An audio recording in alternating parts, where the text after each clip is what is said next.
Hi all. നമ്മൾ എങ്ങനെയാണ് receipts and payments account തയ്യാറാക്കണേ എന്ന് കാണുകയുണ്ടായി. റിസീപ്റ്റ്സ് ആൻഡ് പേയ്മെൻറ്റ്സ് അക്കൗണ്ടിനെ കുറിച്ച് നമ്മൾ പറഞ്ഞപ്പോൾ അത് ഒരർത്ഥത്തിലൊരു റിയൽ അക്കൗണ്ടിൻ്റെ നേച്ചറാണ് റിസീപ്റ്റ്സ് ആൻഡ് പേയ്മെൻറ്റ് അക്കൗണ്ടിനുള്ളത്. നമുക്ക് നോൺ പ്രോഫിറ്റ് ഓർഗനൈസേഷൻ്റെ ഫൈനൽ അക്കൗണ്ട്സ് തയ്യാറാക്കുന്നതിൻ്റെ ഭാഗമായി receipts and payments account, income and expenditure account, അതോടൊപ്പം തന്നെ ബാലൻസ് ഷീറ്റ്, ഇവ മൂന്നുമാണ് തയ്യാറാക്കേണ്ടത്. അപ്പം അതിൽ നെക്സ്റ്റ് നമുക്ക് തയ്യാറാക്കേണ്ടത് ഇൻകം ആൻഡ് എക്സ്പെൻഡിച്ചർ അക്കൗണ്ടാണ്. അതിനെ സംബന്ധിച്ചുള്ള തിയററ്റിക്കൽ ആസ്പെക്റ്റ് നമുക്കൊന്ന് കാണാം. It is the summary of income and expenditure for the accounting year. നമ്മൾ യഥാർത്ഥത്തിൽ പറയുകയാണെങ്കിൽ നമ്മുടെ trading and profit and loss അക്കൗണ്ടിൻ്റെ പ്രോഫിറ്റ് ആൻഡ് ലോസ് അക്കൗണ്ടിൻ്റെ സെയിം പാരലായിട്ട് തയ്യാറാക്കുന്നതാണ് ഈ ഇൻകം ആൻഡ് എക്സ്പെൻഡിച്ചർ അക്കൗണ്ട് എന്ന് പറയുന്നത്. ഒരു വർഷത്തെ ഇൻകവും എക്സ്പെൻഡിച്ചറും ഇതിൻ്റെ അകത്ത് വ്യക്തമായിട്ട് കാണിച്ചിട്ടുണ്ടായിരിക്കും. It is like a profit and loss account prepared on accrual basis in case of the business organisations. നമ്മൾ ബിസിനസ് ഓർഗനൈസേഷനിലെ അക്രൂവൽ ബേസിസിൽ ഈ പറയുന്ന പി ആൻഡ് അക്കൗണ്ട് തയ്യാറാക്കിയതുപോലെ തന്നെയാണ് ഇൻകം ആൻഡ് എക്സ്പെൻഡിച്ചർ അക്കൗണ്ട് തയ്യാറാക്കുന്നത്. ഇവിടെ only revenue items and the balance at the end represents surplus or deficit. ഇതിൻ്റെ അകത്ത് it includes only revenue items. Revenue റിസീപ്റ്റ്സും റവന്യൂ പേയ്മെൻറ്റ്സും മാത്രമേ ഇതിൻ്റെ അകത്ത് ഉൾക്കൊള്ളിക്കാവുള്ളൂ. അതിൻ്റെ അവസാനം ലഭ്യമാകുന്ന ബാലൻസിങ് ഫിഗർ എന്ന് പറയുന്നത് സർപ്ലസോ അല്ലെങ്കിൽ ഡെഫിസിറ്റോ ആയിരിക്കും. നമ്മൾ നെറ്റ് പ്രോഫിറ്റ് അല്ലെങ്കിൽ നെറ്റ് ലോസ് എന്ന് പറയുന്നതിന് പകരം ഇവിടെ സർപ്ലസ് അല്ലെങ്കിൽ ഡെഫിസിറ്റ് എന്നാണ് പറയുന്നത്. The income and expenditure account serve the same purpose as the profit and loss account of a business organization does. എങ്ങനെയാണോ ഒരു പി ആൻഡ് അക്കൗണ്ട് ഒരു ബിസിനസ് ഓർഗനൈസേഷനെ സപ്പോർട്ട് ചെയ്തത് അല്ലെങ്കിൽ സഹായിച്ചത്, അതേപോലെ തന്നെയാണ് നോൺ പ്രോഫിറ്റ് ഓർഗനൈസേഷൻ്റെ സർപ്ലസ് ആണോ ഡെഫിസിറ്റ് ആണോ എന്ന് അറിയാൻ വേണ്ടി ഇൻകം ആൻഡ് എക്സ്പെൻഡിച്ചർ അക്കൗണ്ട് തയ്യാറാക്കുന്നത്. വളരെ ശ്രദ്ധിച്ച് കേൾക്കേണ്ട കാര്യങ്ങൾ തന്നെയുള്ളത്. All the revenue items relating to the current period are shown in this account. The expenses and losses on the expenditure side and incomes and gains on the income side of the account. ഈ particular financial ഇയറിലായിട്ട് ബാധകമായിട്ടുള്ള income സൈഡിലും ഈ particular financial ഇയറിലായിട്ട് ബാധകമായിട്ടുള്ള expenditure സൈഡിലും കാണിക്കും. It shows the net operating result in the form of surplus or deficit. ഇൻകമാണ് കൂടുതലെന്നുണ്ടെങ്കിൽ നമുക്കതിനെ surplus എന്ന് വിശേഷിപ്പിക്കാം. നേരെ തിരിച്ച് എക്സ്പെൻസ് ആണ് കൂടുതൽ അല്ലെങ്കിൽ എക്സ്പെൻഡിച്ചർ ആണ് കൂടുതലെന്നുണ്ടെങ്കിൽ നമുക്ക് അതിനെ ഡെഫിസിറ്റ് എന്ന് വിശേഷിപ്പിക്കാം. എന്തായാലും ആ വരുന്ന ബാലൻസിങ് ഫിഗർ ക്യാപിറ്റൽ ഫണ്ട് അക്കൗണ്ടിലോട്ട് ട്രാൻസ്ഫർ ചെയ്യുക. അത് ബാലൻസ് ഷീറ്റിൽ കാണിക്കുകയാണ് ചെയ്യുന്ന അതിൻ്റെ ബാക്കിയുള്ള നടപടി എന്ന് പറയുന്നത്. സോ ഒരിക്കൽ കൂടി പറയുന്നു, the income and expenditure account is prepared on accrual basis with the help of receipts and payments accounts along with the additional information regarding outstanding and prepaid expenses and depreciations. അപ്പം ഈ income and expenditure account തയ്യാറാക്കുന്നത് തന്നെ accrual basis എന്ന് പറയുന്ന ബേസിസിൻ്റെ അടിസ്ഥാനത്തിലാണ് തയ്യാറാക്കുന്നത്. Receipts and payment account നാം പരിശോധിക്കുകയും അതോടൊപ്പം തന്നെ തന്നിരിക്കുന്ന അഡീഷണൽ ഇൻഫർമേഷൻസുകൾ എന്തൊക്കെയാണ്, ഔട്ട്സ്റ്റാൻഡിങ്ങിനെ സംബന്ധിച്ചും പ്രീപെയ്ഡിനെ സംബന്ധിച്ചും ഡിപ്രീസിയേഷനെ സംബന്ധിച്ചും ഒക്കെ എന്തെങ്കിലും പറഞ്ഞിട്ടുണ്ടെങ്കിൽ അതും കൂടെ പരിഗണിച്ചിട്ടായിരിക്കും ഇത്തരത്തിലുള്ള ഒരു അക്കൗണ്ട് തയ്യാറാക്കുന്നത്. ഈ കാര്യം നിങ്ങളൊന്ന് മനസ്സിലാക്കി വെക്കുക. ഈ തിയററ്റിക്കൽ പോർഷൻസ് നിങ്ങളൊന്ന് എഴുതാൻ ശ്രമിക്കണം. വളരെ സിമ്പിളായിട്ടുള്ളൊരു കാര്യമാണ് ഇവിടെ പറഞ്ഞിരിക്കുന്നത്. ഇനി എന്തൊക്കെ സ്റ്റെപ്പാണ് നാം ഒരു ഇൻകം ആൻഡ് എക്സ്പെൻഡിച്ചർ അക്കൗണ്ട് തയ്യാറാക്കുന്നതുമായി ബന്ധപ്പെട്ട് മുന്നോട്ട് പോകുമ്പോൾ ചെയ്യേണ്ടതെന്നുള്ളതാണ് ഇവിടെ കാണാൻ സാധിക്കുന്നത്. അതിന് മുമ്പായിട്ട് അത് കുറച്ചുകൂടി ഈസി ആക്കാൻ വേണ്ടി ഞാൻ ഇതിൻ്റെ ഒരു ഫോർമാറ്റ് നിങ്ങൾക്കൊന്ന് ഷെയർ ചെയ്യാം. ഒന്ന് കാണാൻ സാധിക്കുമെന്ന് ഞാൻ വിശ്വസിക്കുന്നു. മറ്റൊന്നുമല്ല, ഇതാ name of the organisation, income and expenditure account for the year ended. ഒരു ഓർഗനൈസേഷൻ്റെ ഇൻകം ആൻഡ് എക്സ്പെൻഡിച്ചർ അക്കൗണ്ടിൻ്റെ ഫോർമാറ്റാണ് തന്നിരിക്കുന്നത്. ഇവിടെ ശ്രദ്ധിക്കേണ്ട ഒരു പ്രധാനപ്പെട്ട കാര്യം കൂടി ഞാൻ പറയട്ടെ. പറയുമ്പോൾ ഇൻകം ആൻഡ് എക്സ്പെൻഡിച്ചർ അക്കൗണ്ട് എന്നാണ് പറയുന്നതെങ്കിലും പക്ഷേ ഇവിടുത്തെ അക്കൗണ്ട് വരയ്ക്കുമ്പോൾ ആദ്യം എക്സ്പെൻഡിച്ചറാണ് ഡെബിറ്റ് സൈഡിൽ കാണിക്കുന്നത്, ക്രെഡിറ്റ് സൈഡിൽ ഇൻകമാണ് കാണിച്ചിരിക്കുന്നത്. സോ പേരുകൊണ്ട് ഇൻകം ആൻഡ് എക്സ്പെൻഡിച്ചർ അക്കൗണ്ട് എന്നാണ് പറയുക എന്നിരുന്നാൽ പോലും അക്കൗണ്ടിലോട്ട് വരച്ചു വരുമ്പോൾ ആദ്യം എക്സ്പെൻഡിച്ചർ, രണ്ടാമത് ഇൻകം. ഇതാണ് ഇതിൻ്റെ ഒരു ഫോർമാറ്റ്. അപ്പോൾ ഓൾറെഡി ഞാൻ പറഞ്ഞ കുറച്ച് കാര്യങ്ങളുണ്ട്. നമുക്ക് ഈ ഫോർമാറ്റ് കുറച്ചുകൂടെ കഴിഞ്ഞിട്ട് ഒന്നുകൂടെ നോക്കാം. ആ തിയററ്റിക്കൽ ബാക്ക്ഗ്രൗണ്ടിലോട്ടൊന്ന് കടക്കാം. Following steps may be helpful in preparing an income and expenditure account from a given receipts and payment account. നമ്മുടെ കൈവശം ഒരു റിസീപ്റ്റ്സ് ആൻഡ് പേയ്മെൻറ്റ് അക്കൗണ്ട് തരും ക്വസ്റ്റ്യൻ്റെ അകത്ത്. അത് വെച്ചുകൊണ്ട് നമ്മളൊരു ഇൻകം ആൻഡ് എക്സ്പെൻഡിച്ചർ അക്കൗണ്ട് തയ്യാറാക്കണം എന്നുള്ളതാണ് നമ്മുടെ മുന്നിൽ പ്രധാനപ്പെട്ട ചലഞ്ച് എന്ന് പറയുന്നത്. അപ്പോൾ എന്തൊക്കെയാണ് ചെയ്യേണ്ടത്? 6 സ്റ്റെപ്പുകൾ നമ്മുടെ മനസ്സിലുണ്ടാവണം എന്നുള്ളതാണ് അവിടെ ചൂണ്ടിക്കാണിച്ചിരിക്കുന്നത്. നിസ്സാരമായ കാര്യമേ ഉള്ളൂ, വലിയ ടെൻഷൻ അടിക്കേണ്ട കാര്യമൊന്നുമില്ല. ഒന്നാമത് പറയുന്നത് pursue the receipts and payments account thoroughly. മറ്റൊന്നുമല്ല ഉദ്ദേശിക്കുന്നത്, നമ്മുടെ കയ്യിൽ ലഭ്യമായിട്ടുള്ള റിസീപ്റ്റ്സ് ആൻഡ് പേയ്മെൻറ്റ്സ് അക്കൗണ്ടിനെ നന്നായിട്ട് ഒബ്സർവ് ചെയ്യുക, നന്നായിട്ട് നിരീക്ഷിക്കുക, ഓരോ ഐറ്റത്തെയും നന്നായിട്ട് നിരീക്ഷിക്കുക. ദെൻ നമുക്കറിയാം, ഒരു റിസീപ്റ്റ്സ് ആൻഡ് പേയ്മെൻറ്റ്സ് അക്കൗണ്ട് നമ്മൾ ഓൾറെഡി തന്നെ ഒരു പ്രോബ്ലം നേരത്തെ വർക്കൗട്ട് ചെയ്തായിരുന്നല്ലേ. റിസീപ്റ്റ്സ് ആൻഡ് പേയ്മെൻറ്റ്സ് അക്കൗണ്ടിൻ്റെ ഒരു പ്രോബ്ലം നമ്മൾ വർക്കൗട്ട് ചെയ്ത് നമ്മുടെ റിസൾട്ട് കിട്ടിയതാണ് ഈ തന്നിരിക്കുന്നത്. അപ്പോൾ ഈ റിസീപ്റ്റ് ഞാൻ ഇതിൽ വെച്ചുകൊണ്ട് തന്നെ നിങ്ങളോട് സംസാരിക്കാം. നമ്മൾ ചെയ്യേണ്ട കാര്യത്തെക്കുറിച്ചാണ് പറയുന്നത്. First step, exclude the opening and closing balance of cash and bank as they are not income. അപ്പം ഇൻകം ആൻഡ് എക്സ്പെൻഡിച്ചർ അക്കൗണ്ട് തയ്യാറാക്കുന്ന വേളയിൽ നമുക്ക് വേണ്ടാത്ത കാര്യങ്ങളാണിത് ഈ കാണിച്ചിരിക്കുന്നത്. ഏതൊക്കെയാണ്? ഓപ്പണിങ്ങിലെ, ഞാനത് റെഡ് കളറിലോട്ട് കൊടുക്കുകയാണ്. ഈ പറയുന്ന ഓപ്പണിങ്ങിലെ ക്യാഷ് ഇൻ ഹാൻഡും ക്യാഷ് അറ്റ് ബാങ്കും വേണ്ട. അതോടൊപ്പം തന്നെ ക്ലോസിങ്ങിലെ ഈ ക്യാഷ് അറ്റ് ബാങ്കും ക്യാഷ് ഇൻ ഹാൻഡും നമുക്ക് വേണ്ട. ഈ 2 ഐറ്റം നമ്മുടെ ഇൻകം ആൻഡ് എക്സ്പെൻഡിച്ചർ അക്കൗണ്ടിൽ ഉൾക്കൊള്ളിക്കരുത്. അതാണ് പറഞ്ഞിരിക്കുന്നത്. എക്സ്ക്ലൂഡ് ചെയ്യുക, ഒഴിവാക്കുക. Opening and closing balance of cash and bank, അത് രണ്ടും ഒഴിവാക്കണം. First step.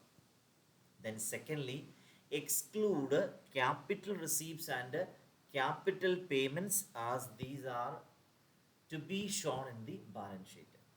നമ്മൾ ഓൾറെഡി പറയുകയുണ്ടായി, ഈ ഇൻകം അല്ലെങ്കിൽ എക്സ്പെൻഡിച്ചർ എന്ന് പറയുന്നത് റവന്യൂ നേച്ചർ ഉള്ളത് മാത്രം കൺസിഡർ ചെയ്താൽ മതി എന്ന് പറഞ്ഞു.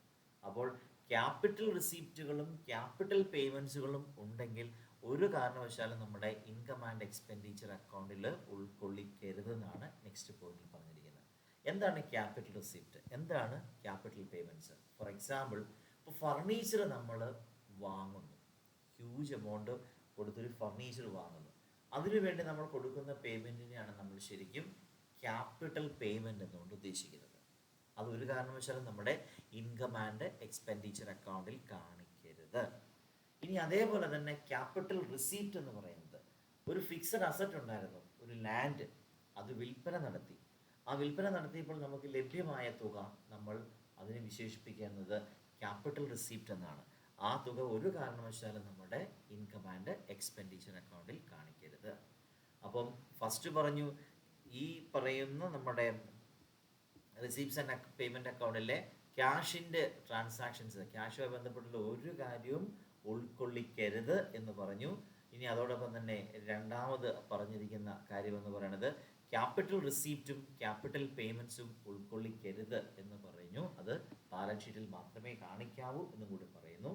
ഇനി നെക്സ്റ്റ് പറയുന്നു, consider only revenue receives to be shown on the income side of the income and expenditure account. അതായത് റവന്യൂ റിസീപ്റ്റ്സുകൾ മാത്രമേ കാണിക്കാവുള്ളൂ,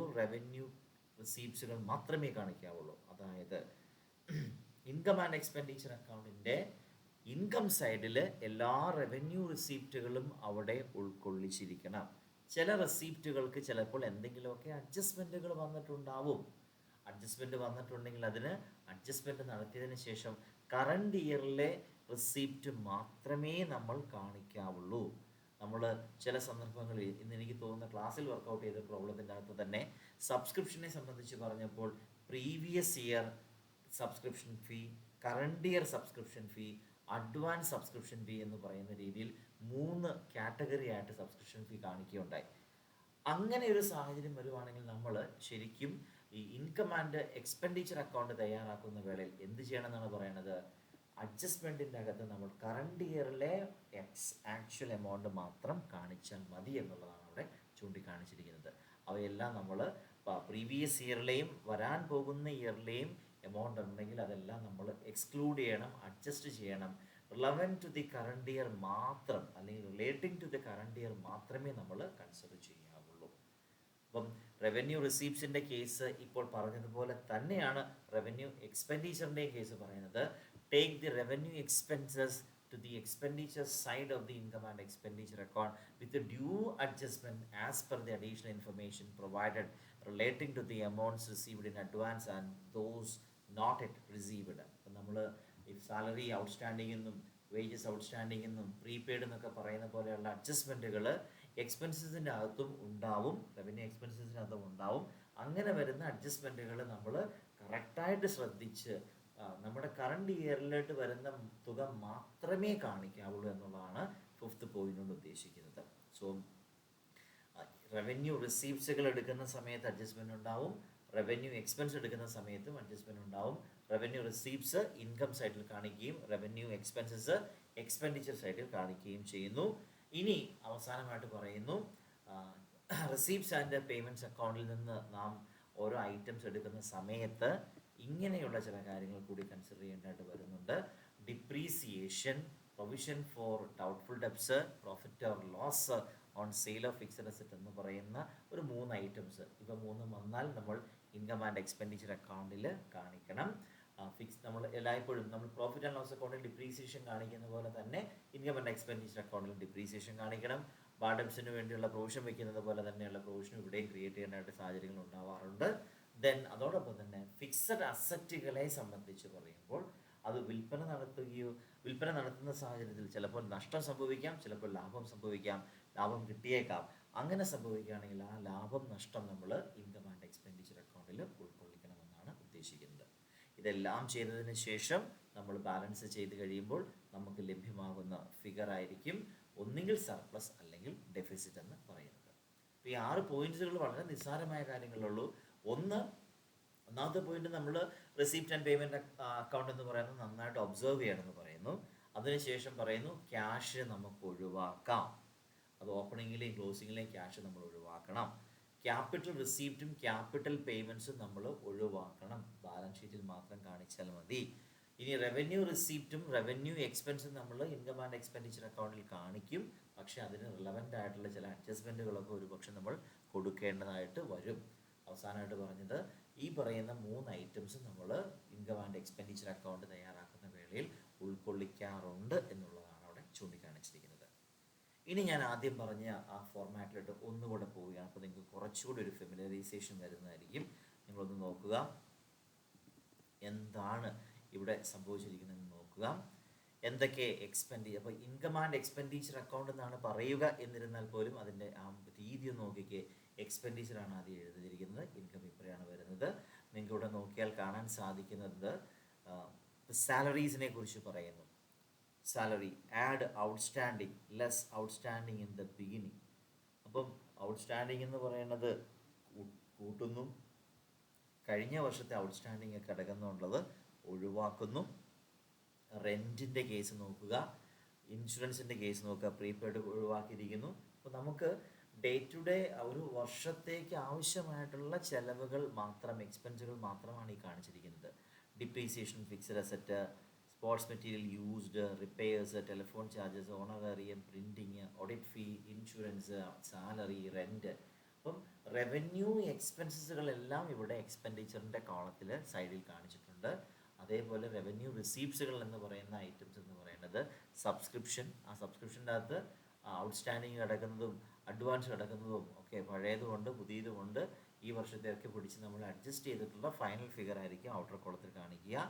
ഈ എൻട്രൻസ് ഫീ എന്ന് പറയുന്നത് റവന്യൂ റിസീപ്റ്റ്സ് ആണ്, ഡൊണേഷൻസ് റവന്യൂ റിസീപ്റ്റ്സ് ആണ്, sale of old news paper revenue receipts ആണ്, hall rent, central receipts എല്ലാം റവന്യൂ റിസീപ്റ്റ്സ് ആണ്. അപ്പോൾ അങ്ങനെയുള്ള ഐറ്റംസുകളെല്ലാം ഇൻകത്തിൻ്റെ കാറ്റഗറിയിലോട്ട് നമ്മൾ ഇൻകത്തിൻ്റെ കോളത്തിലോട്ട് നമ്മൾ കാണിക്കുകയാണ് ചെയ്യുന്നത്. സോ ഇപ്രകാരമാണ് ഒരു ഇൻകം ആൻഡ് എക്സ്പെൻഡിച്ചർ അക്കൗണ്ട് തയ്യാറാക്കുന്ന വിധം. അതിൻ്റെ ഫോർമാറ്റ് ഞാൻ നിങ്ങളെ കാണിക്കുകയുണ്ടായി. ഇപ്പോൾ ഇവിടെ ഒരു പ്രോബ്ലം ചെയ്തിരിക്കുന്നതിനകത്ത് നമുക്ക് നോക്കിയാൽ കാണാൻ സാധിക്കും expenditure amount, income amount. Next സെഷനിൽ നമുക്കൊരു പ്രോബ്ലം ഇതുമായി ബന്ധപ്പെട്ടിട്ടുള്ളത്